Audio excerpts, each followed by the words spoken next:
Ladies and gentlemen, boys and girls, boarders, warders and caffeine hoarders, welcome along to the Joe Spivey YouTube channel where we discuss books and little else.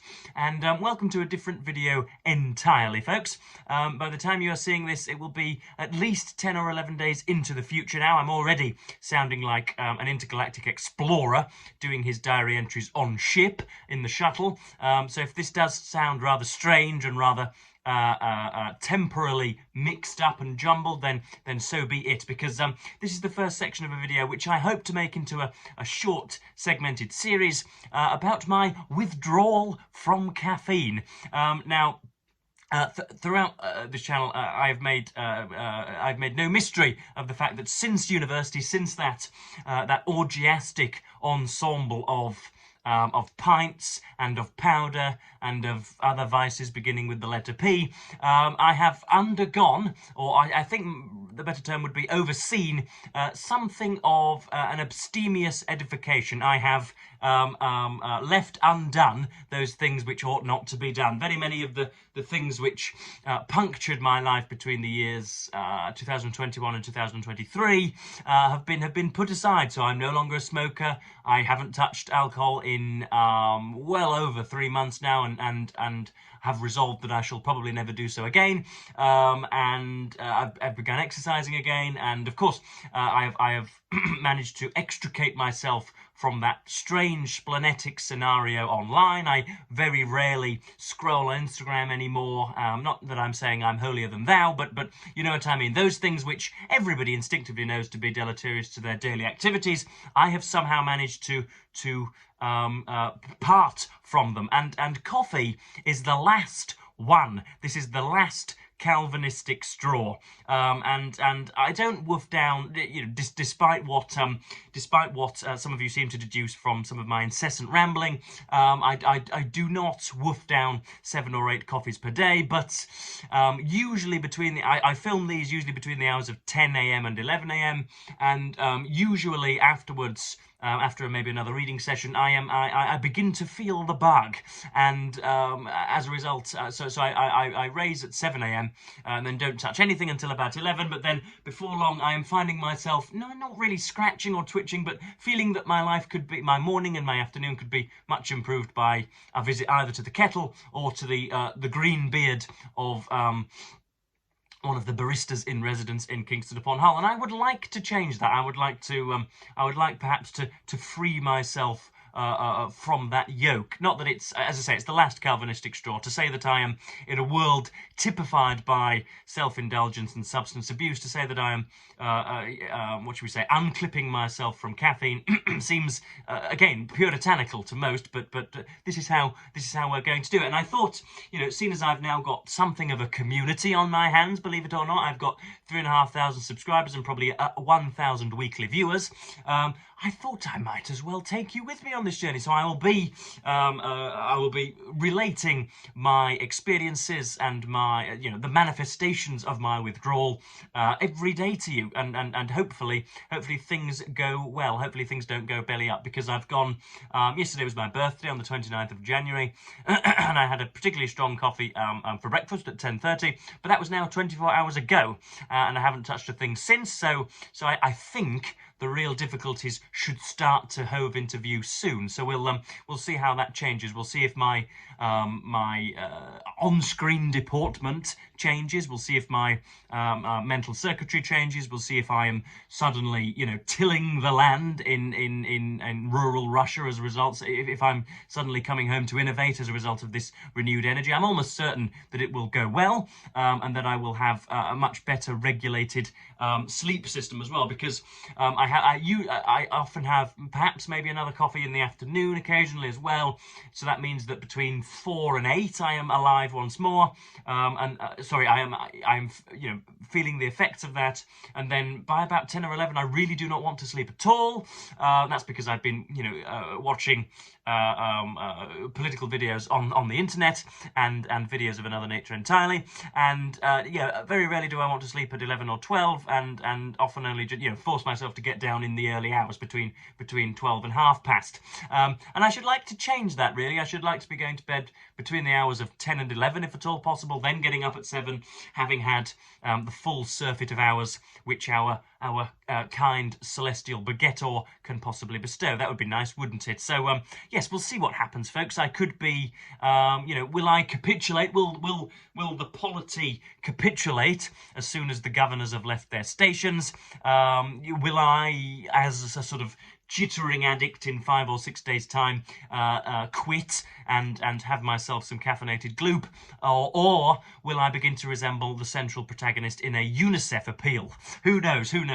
But yes, I'm very interested to see. I mean, first of all, I'm aware of how pathetic this sounds. I really do sound as if I'm in a circle discussing my heroin addicts, but in fact I'm just wanting to reduce my intake of coffee entirely. I know that it sounds odd, but I think it's something worth pursuing. So yeah, we're on day 1, 24 hours after having caffeine, and I'm feeling jolly good, as I'm sure you can tell from the aggressive nature of this video. The words are coming to mind and to hand quite easily and plentifully.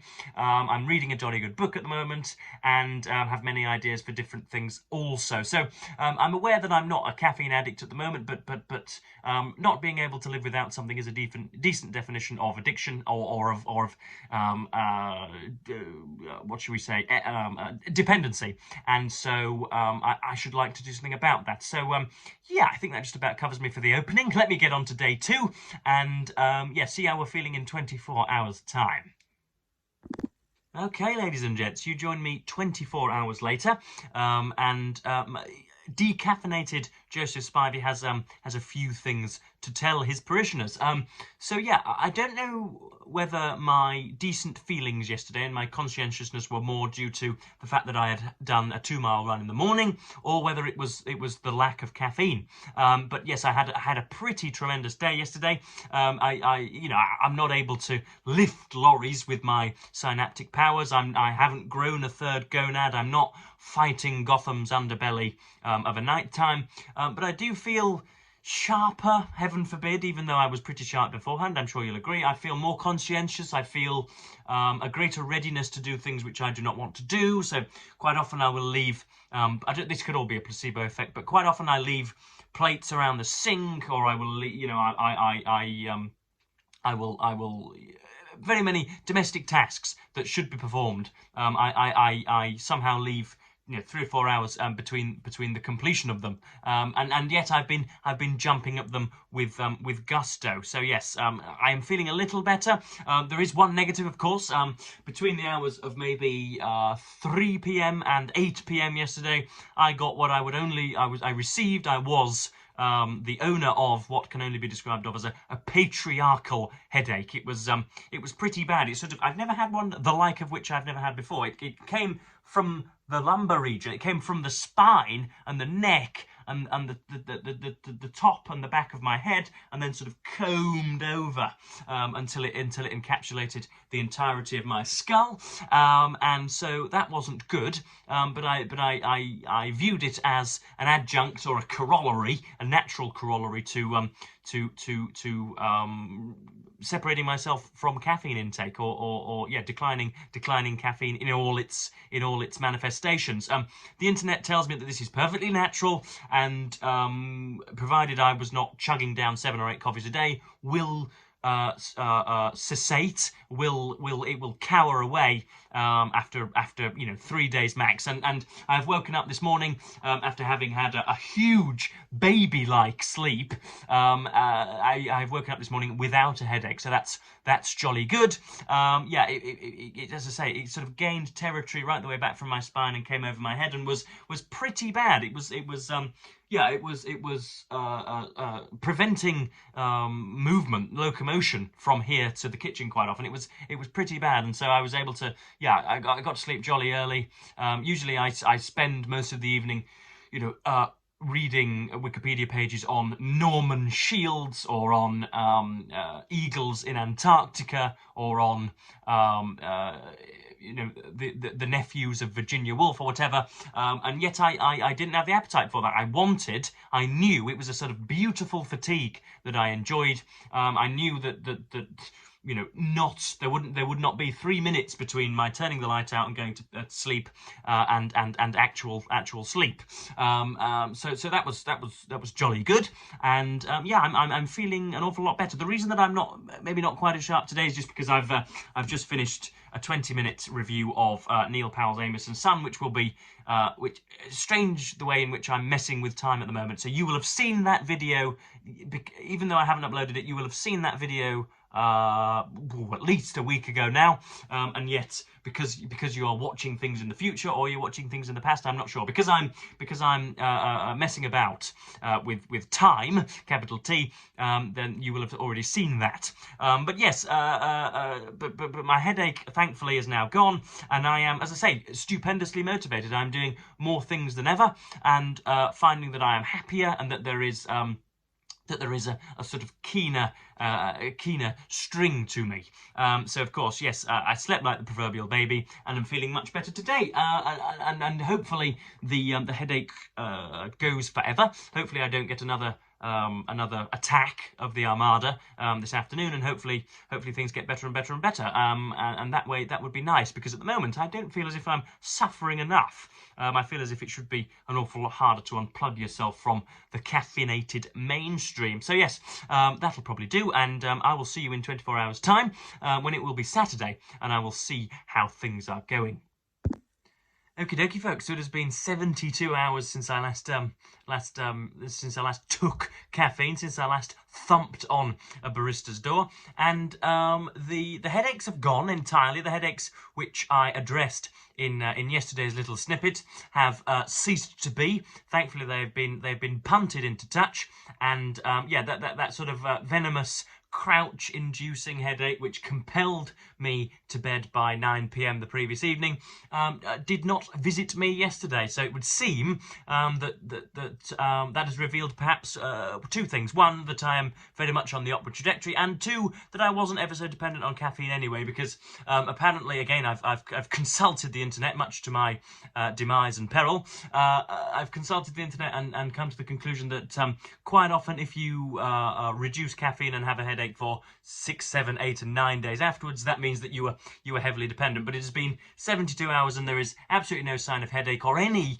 deleterious effects whatsoever. I have noticed perhaps that I am maybe a little hungrier than usual, which is a scary thought, because us male spivies, as P.G. Woodhouse might have said, us male spivies really can put away our fodder. I have often made sort of big, beefy rugby prop forwards look like dainty Norwegian princesses at the table, and yet I am hungrier still. So yesterday I had my breakfast, which on Friday is a special ceremonial croissant, because it's nearly the end of the week, or nearly the end of the working week for Mother.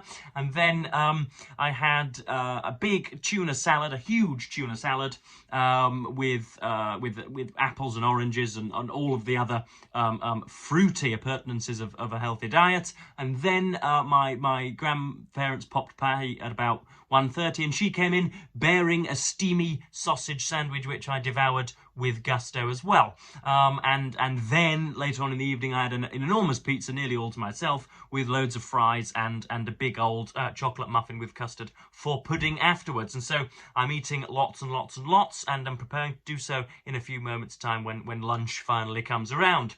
So yes, that's something else to note. I had another excellent sleep and feel renewed by night's redeeming powers, and yes, thank goodness all looks to be going well. I have read once more. I have been consulting the internet, and have found that I've read some horror stories about puffed ocular regions, or difficulties with the eyebrows, or elasticization of cheeks, or whatever, or however many possible horror stories you could possibly conjure. I am not fearing it. I'm not feeling or suffering from or subject to any of those, thank goodness. I'll let you be the aesthetic judge. I don't think there is any marked difference between myself from 72 hours ago and myself from now, which is jolly good. So yes, I shall keep in touch, and if ever I do collapse, if ever I do completely fall off the wagon, then of course you will be the first to know. But yes, this is strange, given that I'm talking in a strange sort of temporal space, because by the time you see this, it will have been a week since all of this is gone, and very many of the things I'm doing now will already be released into the ether. So I don't quite know what to mention, but yeah, those are all my symptoms. Those are all my experiences. 72 hours after taking caffeine, and I will see you in 24 hours' time. Okie dokie, folks, you join me 24 hours later. You also join me after I've just spent 21 minutes shouting at YouTube in a particularly ranty Sunday video, so you'll forgive me if I'm slightly subdued after that, what I've described of as a chunterfest. But yes, we are back. We are another day without caffeine, and I'm once more recording my responses. You'll note, perhaps from my trail of speech and from hopefully my vivification, that I am feeling better still, believe it or not. I've been for a 2-mile run this morning in the nicest, quaintest of weather. Can weather be quaint, Joe? I'm not sure, but I'm going to stick with it. Yes, I'm feeling very good indeed, and really I'm rather disappointed, because I was in a sort of in a self-flagellating way, in a Judeo-Christian way. I was looking to suffer more. I really was. I had a headache on the second day, didn't I? After 48 hours ish, a terrible headache for that evening. But after that, it's been swimming. It's been perfectly gorgeous and fine. There have been absolutely no hurdles for me to what's the present verb for superable? There have been no hurdles for me to go over, and you know, there have been no rashes for me to moisturize. There have been no aches for me to document or report. There have been there has been no slowness or rigidity for me to chastise or berate. It's all been absurdly easy. Usually in these videos, when somebody quits something for 7 days, they end up, as I've said in previous videos, growing a third gonad, or buckling under the pressure, or snapping their clavicle, or getting osteoporosis, or finding that they suddenly have a digestive predilection for crocodile meat, or something completely random. They usually end up nearly dead, looking like a prisoner of war after 5 days. But no, there's absolutely nothing wrong with me, and I should imagine that caffeine-free living is just going to be another bullet point in my philosophy, and another win for sobriety and for modern mindfulness. But yes, because I now do not take caffeine, and because I've been doing an awful lot of running, the algorithm has caught me, as I'm sure you can imagine. So I'm seeing an awful lot of wellness videos, very many videos of people waking up at 4:30 a.m. in the Cotswolds and running amongst the wheat fields and all the rest of it. So, but yeah, cognitively, bodily, anatomically, physically, I am feeling no deleterious effects, and on the contrary, I am feeling much the more fulsome every single hour. I have more energy when I wake up. I am keener to sleep at 10 p.m. or 11 p.m. I absolutely cannot believe it. And of course, I'm going to have to come to the inevitable conclusion in a few days' time, perhaps, that caffeine is an industry con, and all of the people selling Arabica beans are in on it. So yes, I cannot believe how much of a change it's made into my overall mood and my ability to get work done. I wasn't exactly work shy beforehand, but there would be occasions where I would fall off the wagon. But that is almost certainly not going to happen now. So yes, I have noticed also as well, I wanted to tell you about another thing I've just remembered.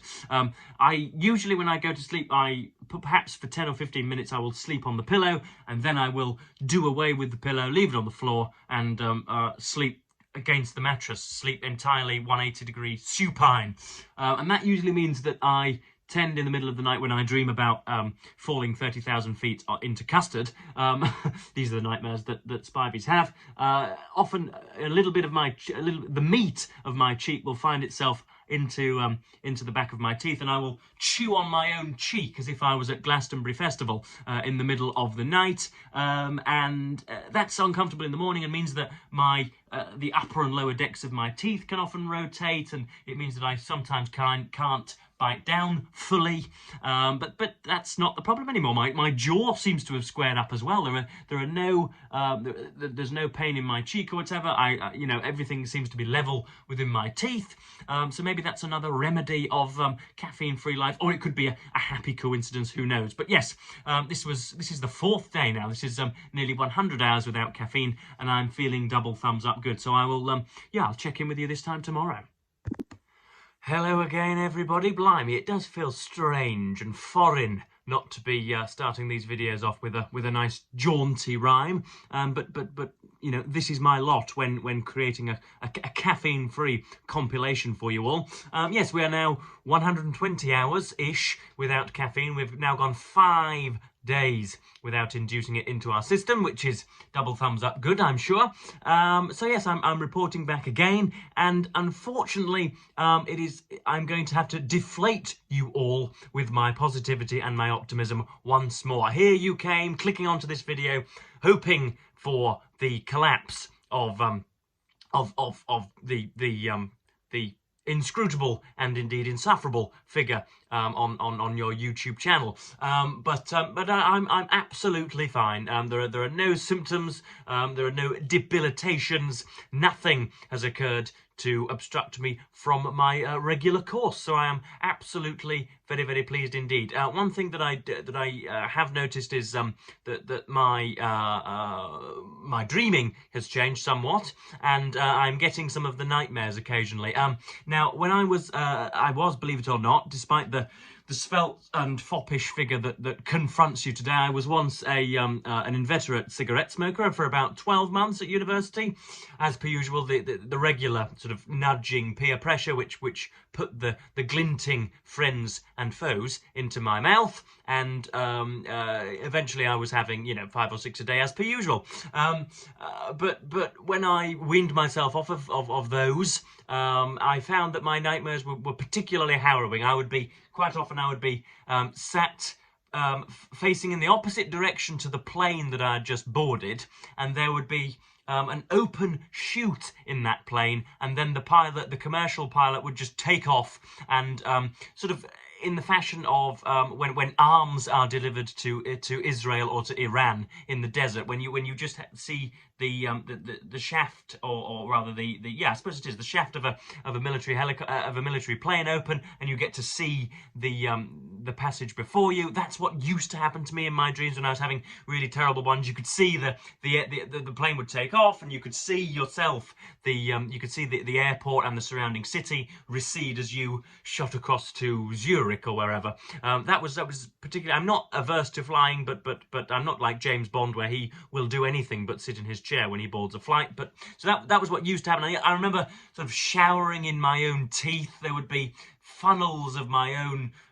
presumably plucked teeth would pour down on me when I just wanted to clean myself in my nightmares. I was never chased by a goblin or anything, but that was what used to happen. And last night I had it was more of a sort of a Beckettian dream than a particular nightmare. But I was sat in a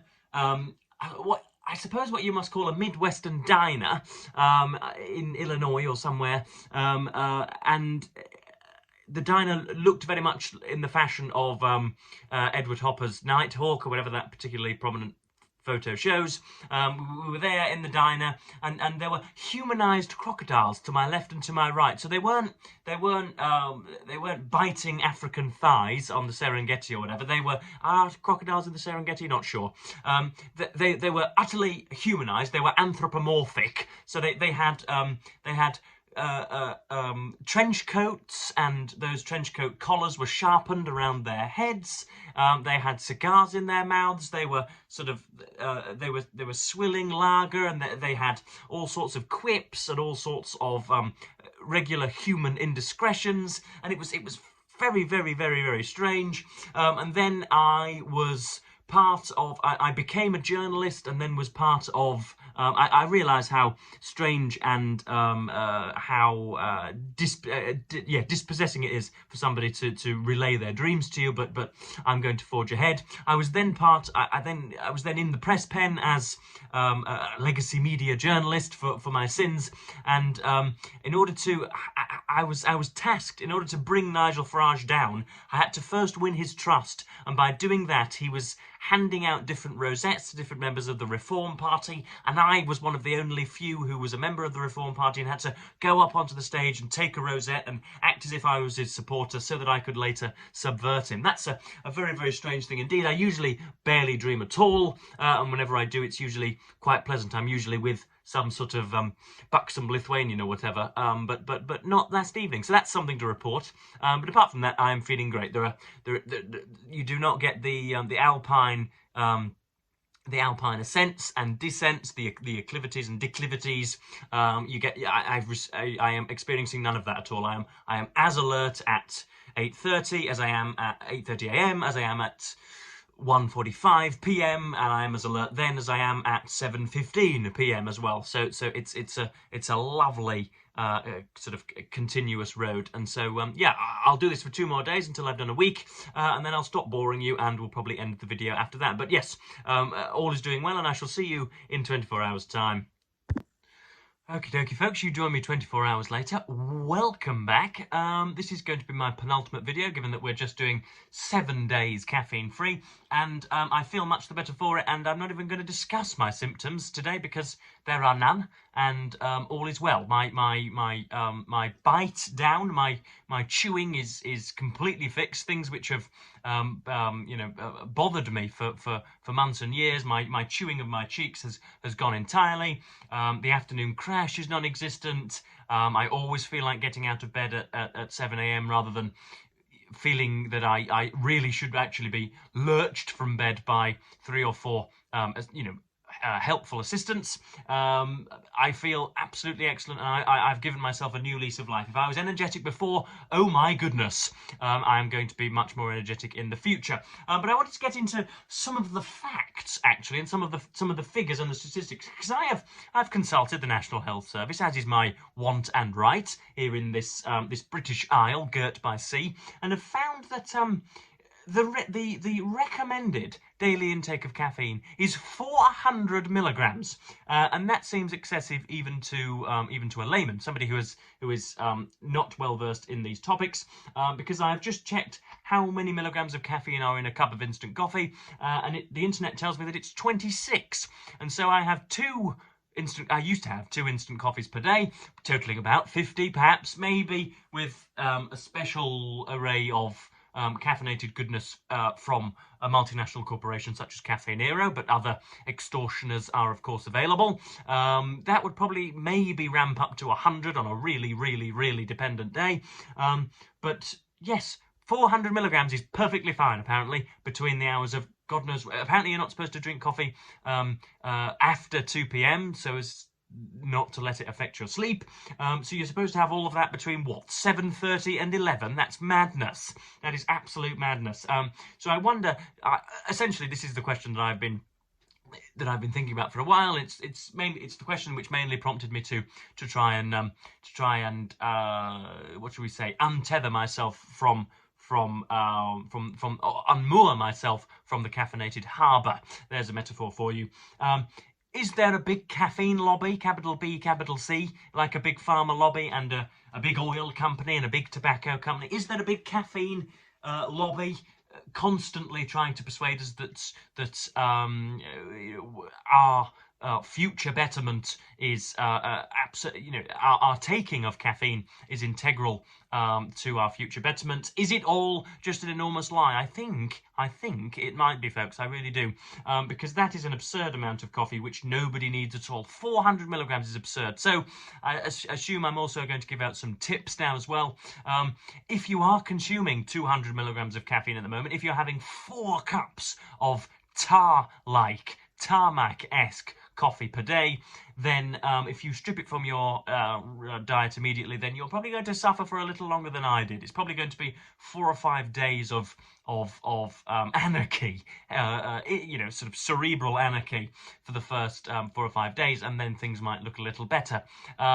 But yeah, if you're really, I'm just trying not to sound self-righteous and really uppity, but yeah, if you're taking lots of coffee, then completely stripping it away might not be the ideal advice, and you might need to just wean yourself off it in a moderate and slow manner. But yeah, that just about covers me for today, because yeah, there are no more symptoms to report, and yeah, I'm going to give it I'm going to round off and hopefully rouse you indeed with some of my moral conclusions tomorrow. But yeah, that just about covers me for today, and I'll see you in a day's time where we will finish this entirely eventless video. Right then, ladies and gentlemen, this is the last video that I will be doing on my caffeine-free week. I do feel rather like, or I feel as if I'm adhering to the same script as those on the International Space Station often give out when they are leaving video diaries, talking about difficulties in their systems and in their distance from Saturn and all the rest of it. I do feel rather like Tim Peake in his little shuttle, giving off little voice memos. But yeah, this is the last video of a week free of caffeine, which has been absolutely unbelievable. It would not be preposterous to say that it has revolutionized myself once more. I thought that I was going on the right tracks when I stopped using alcohol, when I stopped faffing about with bidirectional digital media, when I'd unplugged myself from the horrendous algorithmic tyranny of Instagram and of short form content in all of its guises. But this was the final level, the final boss battle was to rid myself of caffeine, and it's been absolutely magnificent. I am much more patient. I am calmer and less inwardly resentful, heaven forfend. I am much better in the mornings. I've always been a pretty decent morning person. I'm not particularly crabby in the first few hours, but I am just as zealous as I am now at 6:30 p.m. And yeah, I have a greater attitude to bear burdens, as Mr. Peterson might say. I can much better approach difficult tasks, which before this week I might well have moved into the background for the foreseeable future. I'm much more willing to tackle difficulty and complexity. So yes, and of course I believe it's going to be something of a boost to my productivity as well. Goodness me, what words I am using, what phrases I am coining on this bookish channel. And of course, our last note must be to what should we say? Vociferously beseech you, magnificently beseech you to do the same. If you wake up and you're a little foggy in the first few hours of the day and you don't know quite how to start your day properly, if you are in some sort of haze forever and ever for the first 3 or 4 hours of the day, if you live your life entirely in second gear because you are constantly pushing the buttons on the coffee machine, I would, as I say, beseech and implore you to stop. I'm not trying to sound like Russell Brand by saying that coffee is an industry invention designed to manipulate the masses and to addict us to the substances which will ensure a group of shareholders' financial prosperity. I'm not quite saying that, but I'm not a million miles away from saying it either. It is mostly entirely useless and is only there as a substitute for energy levels, which I believe recur naturally. So those are my final messages on the subject. And yes, thank you all for watching, if indeed you've got to the end of this video.